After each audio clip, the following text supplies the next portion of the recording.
y a des gens qui sont très intelligents et sages pour exciter la chair. Comment séduire une fille? Comment séduire un homme? Ils ont des gros livres de magie. Comment on fait pour avoir l'argent? Comment prendre l'âme de quelqu'un? Satan arrive à bloquer beaucoup de vos projets, pas parce que vous faites le mal, mais parce que vous pensez comme des hommes. Dans un monde où les ténèbres ont pris autant d'ampleur, les gens ne sont pas simples, soyez pas simples.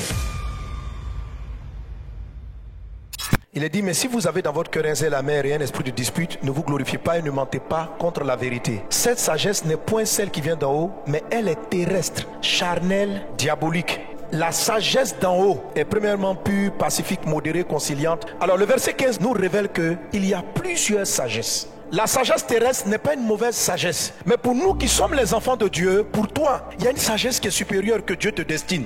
La sagesse terrestre, c'est la sagesse qui naît de la compréhension des choses terrestres. Comme Dieu a créé la terre, elle est pratiquement aussi illimitée. C'est parce qu'on a compris la loi de la pesanteur, la loi de l'aérodynamique. Cette sagesse-là a fini par fabriquer des avions, des voitures. C'est en comprenant simplement les lois terrestres. Il n'y a pas eu à prier là-dedans. Il n'y a aucun esprit qui est arrivé ici. On a compris les lois. C'est avec celle-là qu'on a la sagesse de l'agriculture. Qu'on sait à quel moment planter, à quel moment récolter. Tu comprends les règles de la terre. Tu comprends comment les hommes fonctionnent. C'est par la sagesse terrestre que l'apôtre Pierre a essayé d'arrêter Jésus qui voulait aller à la croix. Plusieurs jours durant, Jésus a commencé à leur expliquer qu'il fallait qu'il aille à Jérusalem, qu'on allait le tuer et qu'il allait bientôt mourir. Ça embêtait les disciples. Donc Pierre est venu, il a pris Jésus de côté.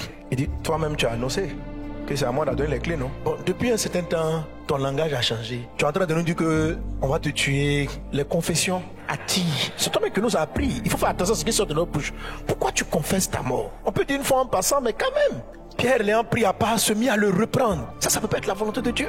Dieu n'est pas un criminel. Pourquoi Dieu va te tuer? Toi qui fais tant de bien à tout le monde. J'ai les clés, non? Je déclare, je confesse. Tu ne mourras pas, tu vivras et tu raconteras les œuvres de Dieu. Jésus, je le déclare. Mais Jésus se retournant dit à Pierre, arrière de moi, Satan. Tu mets en scandale, car tes pensées ne sont pas les pensées de Dieu, mais celles des hommes. La sagesse de Pierre, je suis convaincu que nous tous, nous aurions réagi pareillement. C'est une sagesse humaine, c'est une sagesse terrestre. Elle a sa propre logique, elle a sa propre manière de comprendre les textes, mais ce n'est pas le plan de Dieu. Dans la sagesse de Dieu, vous allez voir que mourir donne la vie, que quelquefois pour multiplier, il faut perdre. Quand vous allez comprendre la sagesse d'en haut, vous allez savoir qu'est-ce que Dieu veut que vous semez, qu'est-ce qui doit mourir dans les choses que vous avez eues hier. Pierre a réagi ici selon une sagesse terrestre. C'est pourquoi dans le livre de Jacques chapitre 3 verset 15, il dit la sagesse d'en haut n'est pas la terrestre. La terrestre est très bien, mais Satan peut se cacher derrière. Il n'a pas dit arrière de moi Satan car tes pensées sont sataniques. Arrière de moi Satan car tu penses comme tous les humains. Je suis en train de dire que Satan arrive à bloquer beaucoup de vos projets, pas parce que vous faites le mal, mais parce que vous pensez comme des hommes. C'est-à-dire que quand on t'écoute, tu as raison même,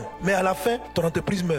Tu as raison, mais ton foyer est en train de battre de l'aile. Et quand on t'écoute et qu'on amène à un procès, tout le monde te donne la raison. C'est une sagesse, mais elle est terrestre. Et la sagesse terrestre est quelque chose qui empêche l'église, malgré nos prières, malgré nos jeûnes, d'entrer dans une dimension où on va vivre pleinement l'héritage de Dieu. Elle est tellement cohérente qu'on estime que c'est forcément avec elle que Dieu fonctionne. Mais Dieu dit, tu penses comme un homme, Satan est derrière toi. Donc la sagesse d'en haut n'est pas la terrestre.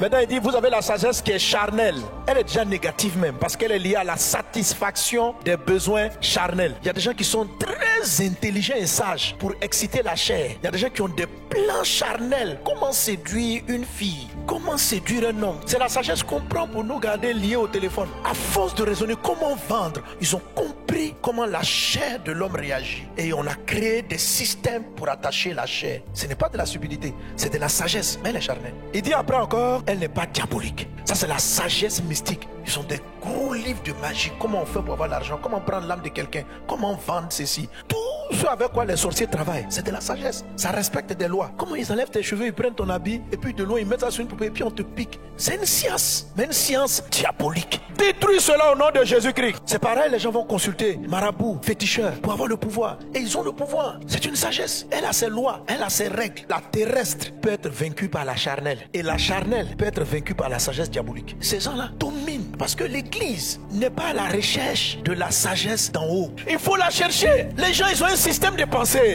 Ils ont un système de raisonnement. Toi aussi, sois divinement sage. Dans un monde où les ténèbres ont pris autant d'ampleur, les gens ne sont pas simples, soyez pas simples. Ils sont diaboliques, nous on est en haut. La sagesse d'en haut est supérieure.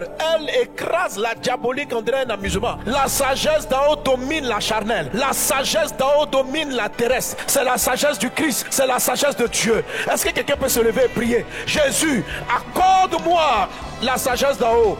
Brenda soro brada kataraba brada sere brada lariata.